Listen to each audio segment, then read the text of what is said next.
Hey, it's Mazzy, and God save the Kinks. God save the Kinks. One of my top three favorite bands, so I had to do one of these series of videos that I've been just creeping into.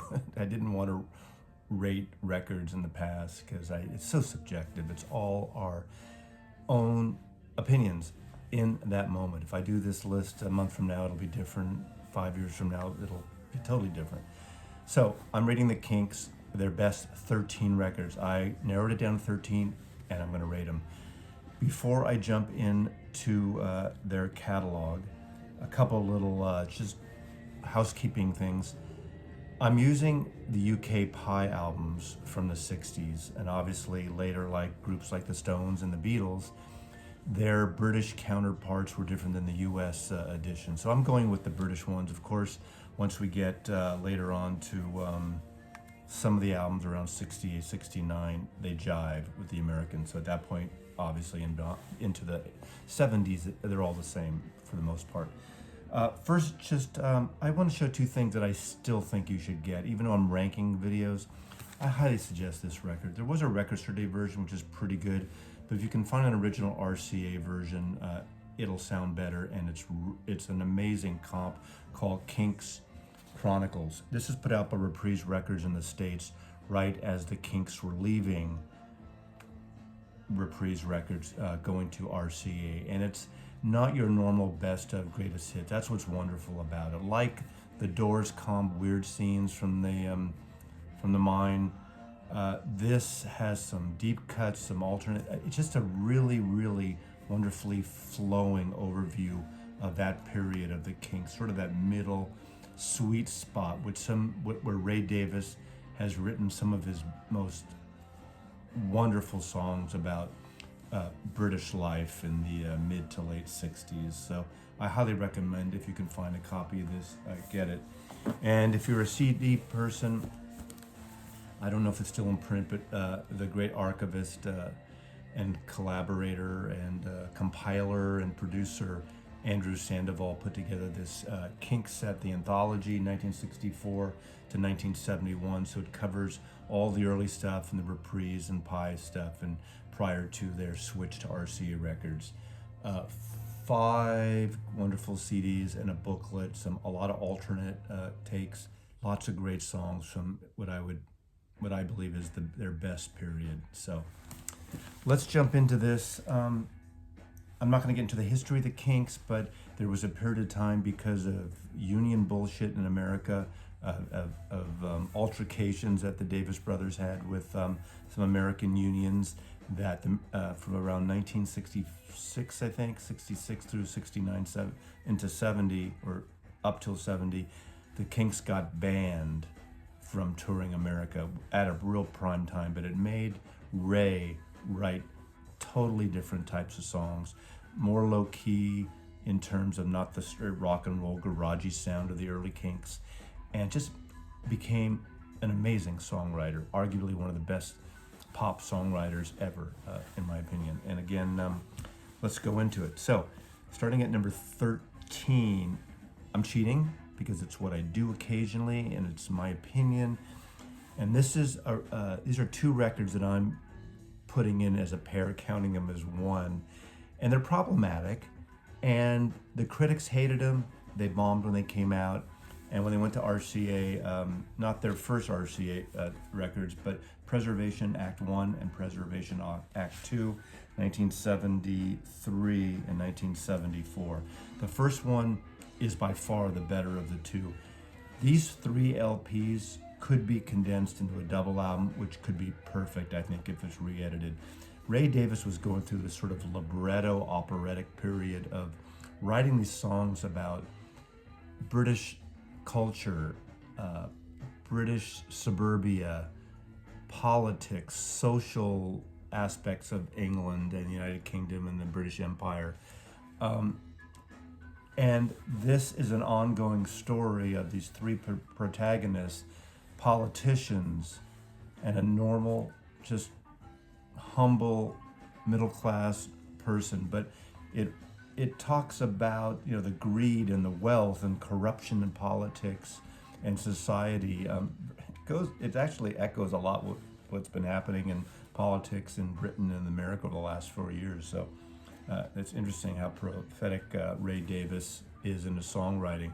But I would say this is an amazing album. It opens up with this great mood piece called Morning Song, which is just harmony of a man and a woman.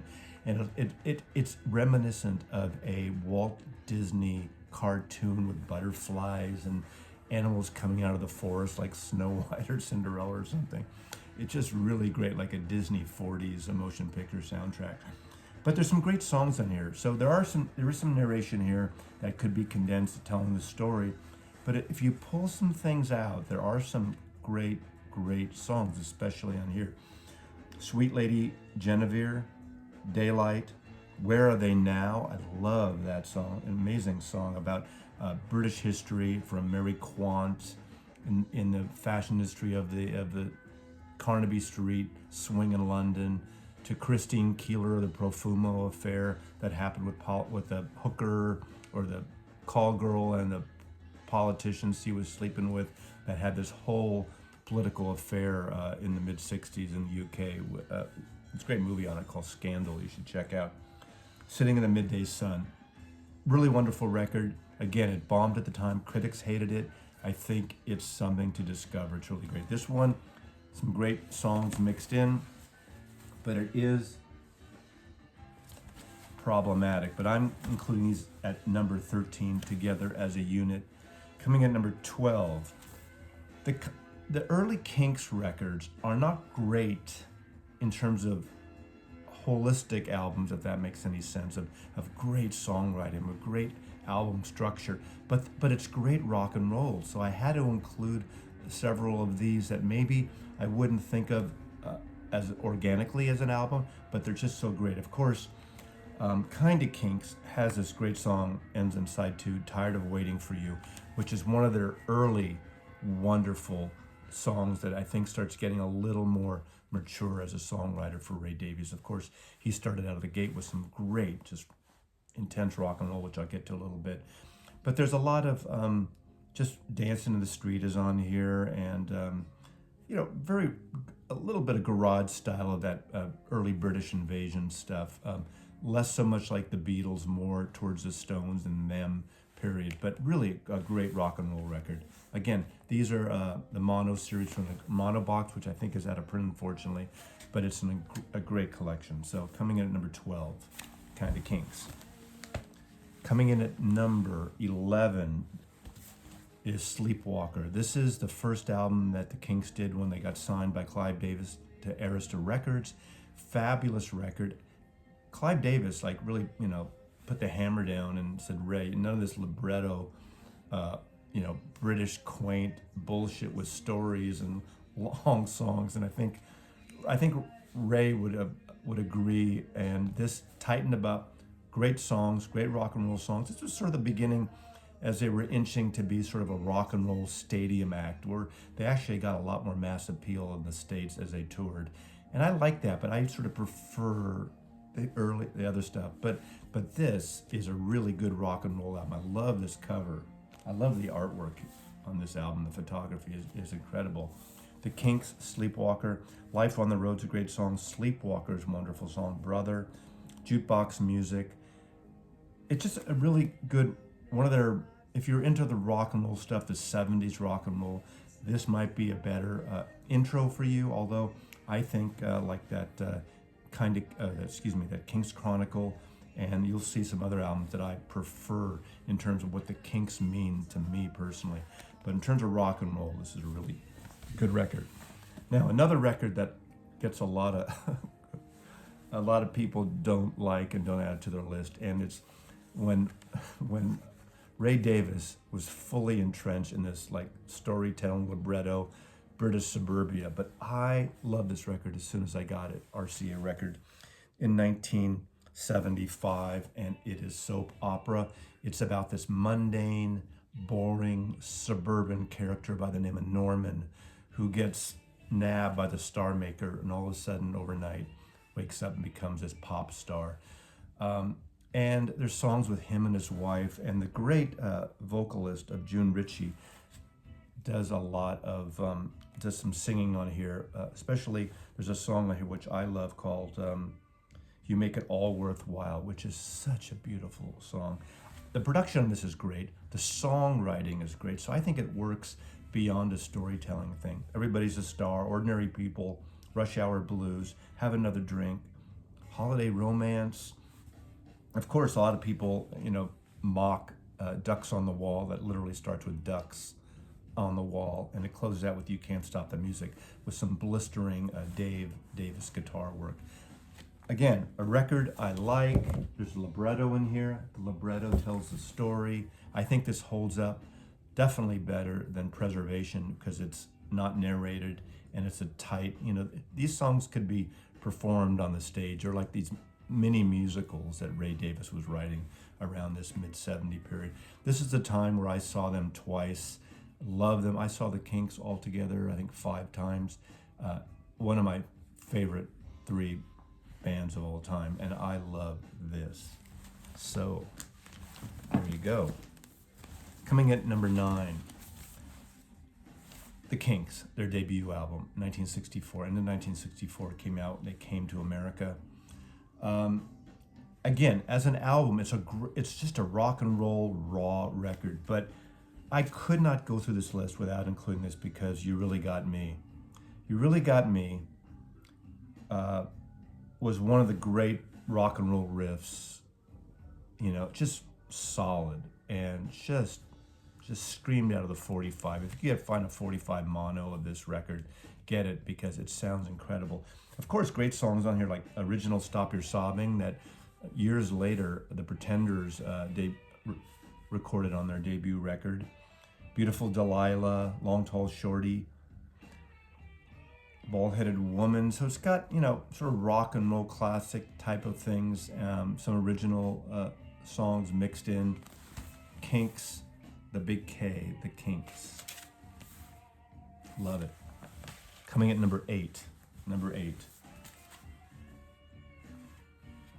Now, this is a double album. This is Everybody's in Showbiz. Double album. I love this record. Came out in 1972.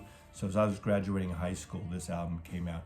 And of course, Celluloid Heroes was played all over FM radio. A beautiful, beautiful sort of ballady stroll down Hollywood Boulevard, naming all these classic celluloid heroes of the past. Ray Davies just really tells that story wonderful. The second disc is a live tour.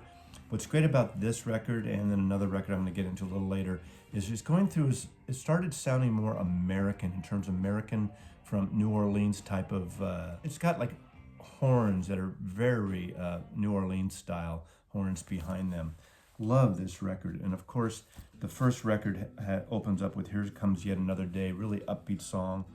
One of my favorite songs on here is Supersonic Rocket Ship. It's somewhat psychedelic, but very, just very pretty, very, really nice. Motorway, so there's some upbeat rock and roll songs. The live record has a lot of songs from Muswell Hillbilly, which is on my list a little later. The Kinks, Everybody's in Showbiz. Coming at number 7, their second record for Arista Records, Misfits. Side 1 on this record, to me, is a perfect side. Like side 2, it might have gone higher if the whole record was as cohesive, but 2 songs in particular, Rock and Roll Fantasy and Misfits, are really great songs. One of the best recorded sounding records of the Kinks, in my opinion. Love this record. Again, Arista Records, Clive Davis laying down the law again, and it got a lot of FM radio play. So this got a lot of, those 2 songs especially, got a lot of songs. But Black Messiah and Rock and Roll Fantasy and Misfits are really great. Permanent Waves is good too. Highly recommended. Coming at number 7, the Kinks. Number 6, Lola. Power Man, Lola Versus, and The Money Go Round. This is the final record they did on Reprise Records, and then they left Reprise, their final Pie record, their final Reprise record, and they went to RCA. Lola was a huge hit, big hit. In the UK, they had to change the lyrics because he says Coca-Cola, and they didn't want to have anything commercial, so they changed the lyrics on versions to Cherry Cola. good rock and roll record. You know, a lot of people I know rate this higher. I think this is pretty high for me at number 6. Coming in number 5. This is where Ray Davies finally became a mature songwriter and contributed so much. What a great album. This is Face to Face, 1966. This came out, I think, in November of 66, the year of Revolver. And Ray wrote some incredible songs on here. Of course, it opens up with Party Line, rock and roll song. Rosie, Won't You Please Come Home? Dandy, which actually I first heard because of the hit single by the Herman's Hermits. But great song. Too Much on My Mind, really beautiful, ballady, slow song. But Sunny Afternoon is one of my favorite songs on here, as well as Holiday in Waikiki. Really great record. The maturity of Ray's songwriting started getting more intimate, started getting like low, not as raucous, and more from the heart and from this storytelling side of him that I really kind of fell in love with. And to me, this is the stuff that started making Ray Davies one of the best songwriters the British pop scene ever. Number 4, their debut for RCA Records, Muswell Hillbillies. A cross of country, New Orleans. This is where the horns come in.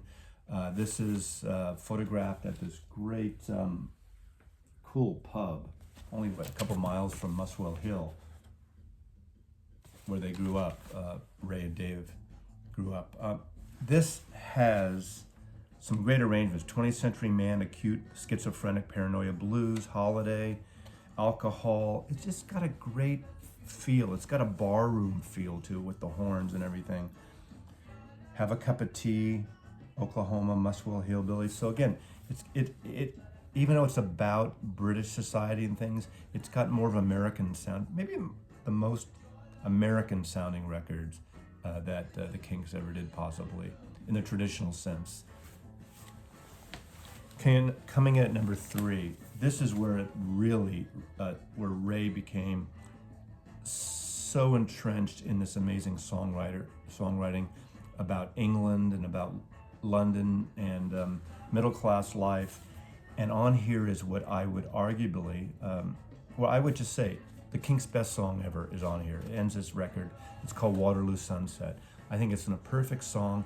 It might be one of the best pop songs ever written by anybody. It's one of those songs I believe Paul McCartney even said that he wished he had written.